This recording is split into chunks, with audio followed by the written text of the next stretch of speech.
What's up, guys? I'm Jake Speedy, and this is my 2003 Nissan 350Z.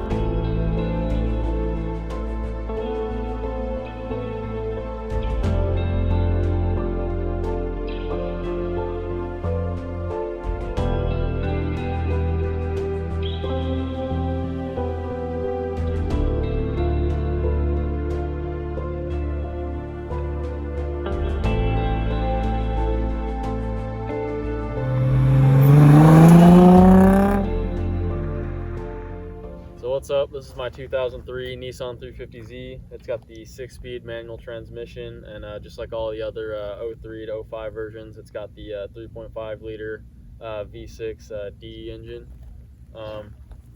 Basically, I'm just going to be going over the car. I'll show you guys what I've done to it, and then later on I'm going to talk about pros and cons of owning this car, so you guys can kind of, if you're looking to get one, you can base your opinion off of my experience and see if it's the right car for you.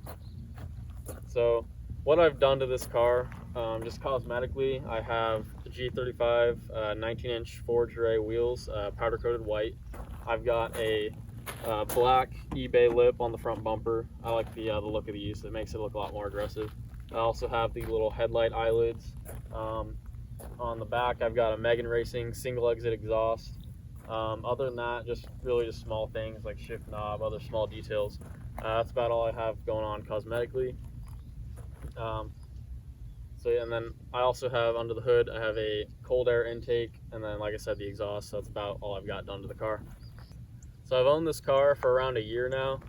It's at 140,000 miles, so it's definitely up there for one of these cars, and it's still been holding up surprisingly well for how long I've had it. I've had to do minimal maintenance, just like regular oil changes, nothing big really. I did have to fix the fuel pump a few months after owning it. It went out and it just stopped. It started having trouble starting and stuff, but that was an easy fix. It only took me like $80 and an hour worth of time. But other than that, I really haven't had to do much to it.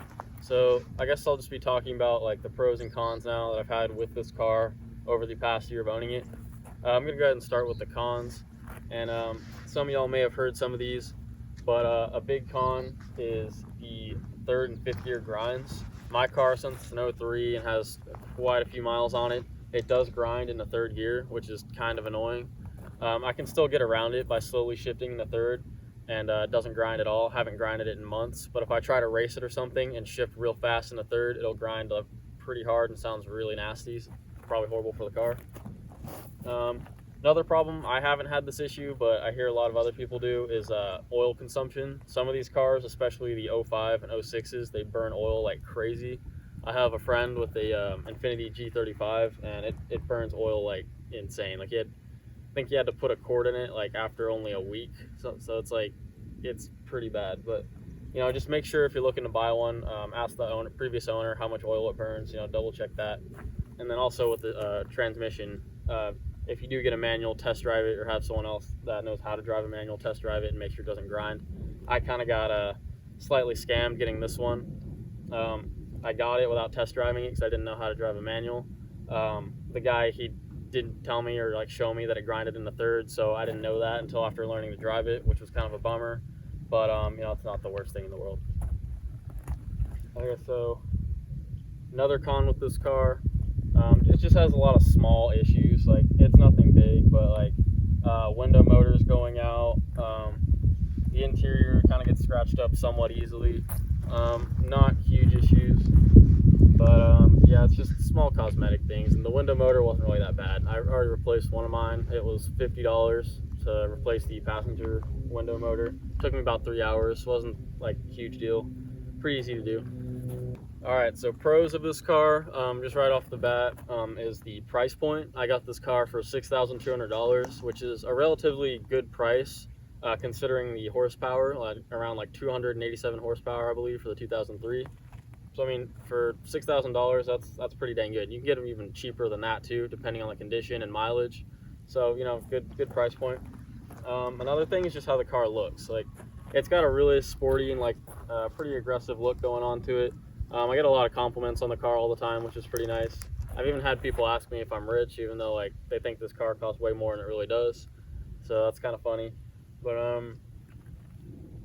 Interior also looks pretty cool in my opinion. It's got like the sporty little gauges, oil, speed, battery voltage, all that.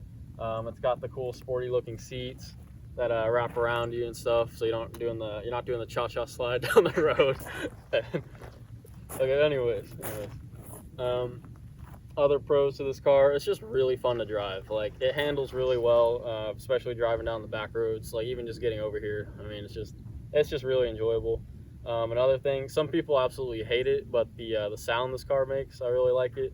Some people just make fun of it and say it sounds like a trumpet, which, I mean, it kind of does. But I mean, hey, if you're in band, this is like the go-to car for you. Also, this car is relatively easy to maintain.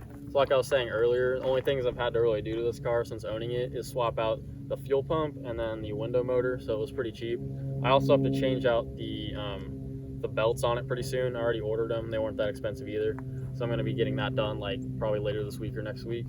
But yeah, all pretty cheap stuff, and for a car with this mileage, like, you know, no big issues, you know, pretty cheap to maintain.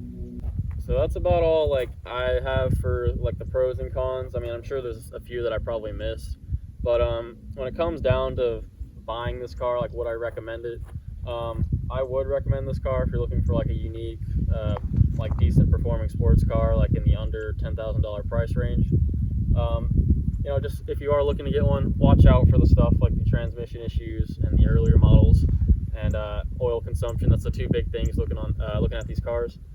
If you are looking to get one, if you have a little bit more money, I'd recommend you get one of the 07 to 08 HR models. They're a little faster and more reliable. They have a different transmission in them compared to these that are way less likely to have grinding issues. So, I mean, overall, I really enjoy this car, and I feel like if y'all are looking to get one, you'll enjoy it too. So that's going to wrap up my overview of my 2003 Nissan 350Z, and thanks for watching.